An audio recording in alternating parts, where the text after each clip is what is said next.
அஸ்ஸலாமு அலைக்கும் வரஹ்மத்துல்லாஹி வபரகாத்துஹு. இன்றைக்கி நம்ம வீட்டிலேயே ப்ரிப்பேர் பண்ண சுத்ரியானை எப்படி பண்ண போகிறோன்றது பார்க்கலாம் வாங்க. ஸ்வீட் தான் செய்ய போகிறோம். ரொம்ப ஈஸியான ஒரு மெத்தட் இது. இதுக்கு தேவையானது பாதாம், முந்திரி, பட்டை, லவங்கம், ஏலக்காய், தேங்காய் எண்ணெய், தேவையான அளவு சுகரு, லைட்டாக நம்ம சால்ட்டு சேர்க்க போகிறோம், ஒரு டம்ளர் பால். ஃபஸ்ட்டு எண்ணெயை விட்டுட்டு அது நல்லா ஹீட் ஆனதும் பட்டை, லவங்கம், ஏலக்காய் சேர்த்துக்கோங்க. அதுக்கப்புறம் அது புரிஞ்சு வந்ததும் ஒரு டம்ளர் தண்ணி மட்டும் ஆட் பண்ணிக்கோங்க. அதுலேயே நீங்கள் சால்ட்டு போட்டுக்கங்க. ரொம்ப போடக்கூடாது, ஒரே ஒரு சிட்டிக்கு மட்டும் லைட்டாக போட்டு விட்டுருங்க. அது கொதித்து வந்த அப்புறமா தான் நீங்கள் பால் ஆட் பண்ணணும். ஏன்னா உடனே ஆட் பண்ணிங்கன்னா அதோட டேஸ்ட் வைஸ் தெரியாது நம்மளுக்கு. ஸ்டெப் பை ஸ்டெப்பாக நம்ம செய்யும் போது தான் அதோட பதம் நம்மளுக்கு நல்லாவே தெரியும்.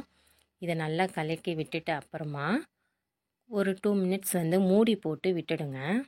அதுக்கப்புறம் தான் நீங்கள் சுத்ரியானை ஆட் பண்ணணும். இந்த பால் கொதிச்சுட்டு வரும்போது நம்ம வச்சுருந்த சுத்ரியானை ஆட் பண்ணிவிடுங்க. மொறு மொறுன்னு இருக்கிற சுத்ரியா இதில் போட்டதும் அப்படியே சாஃப்டாக ஆகிடும். அது கொதிச்சுட்டு வந்த அப்புறமா தான் நீங்கள் சர்க்கரையை லாஸ்ட்டாக ஆட் பண்ணணும்.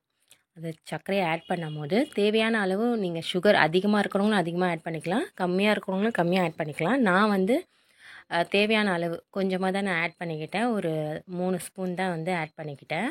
மில்க் மேடு யூஸ் பண்ணினா கூட யூஸ் பண்ணிக்கலாம். பட் இதுலேயே நல்லா டேஸ்ட் நல்லாவே தெரியும். பார்த்திங்கன்னா உங்களுக்கே தெரியும். கொதித்து வந்ததும் இதில் நல்லா உங்களுக்கு அந்த பதம் மாறுறது உங்களுக்கு நல்லாவே தெரியும். அதுக்கப்புறம் இன்னொரு பாத்திரத்தில் எண்ணெய் விட்டுட்டு தேங்காய் எண்ணெயை, ஏன்னா தேங்காய் எண்ணெய்ன்றது ரொம்ப உடம்புக்கு ஹெல்த்தியான ஒரு பொருள். நீங்கள் நெய், டால்டா எடுக்கிறத விட தேங்காய் எண்ணெயை யூஸ் பண்ணிவிட்டு நீங்கள் அதிலே தாளித்து பாருங்கள். இந்த மாதிரி ஸ்வீட் செய்யும் போது ரொம்பவே நல்லாயிருக்கும். அதில் பாதாம், முந்திரியும் ப்ரௌனிஷாக ஆனதும் நீங்கள் இதில் ஆட் பண்ணிட்டீங்க அப்படின்னா நம்ம சுத்ரியா ரெடி ஆகிடுச்சு. இவ்வளோதாங்க, சிம்பிளான ஈஸியான ஒரு 10 மினிட்ஸில் செய்கிற சுத்ரியா இது. உங்களுக்கு இந்த வீடியோ பிடிச்சிருக்கோன்னு நம்புகிறேன். சப்போர்ட் பண்ணுங்கள், ஷேர் பண்ணுங்கள். இவ்வளோ நேரம் இந்த வீடியோ பார்த்ததுக்கு ஜஸாக்கல்லாஹ். அஸ்ஸலாமு அலைக்கும் வரஹ்மத்துல்லாஹி வபரகாத்துஹு.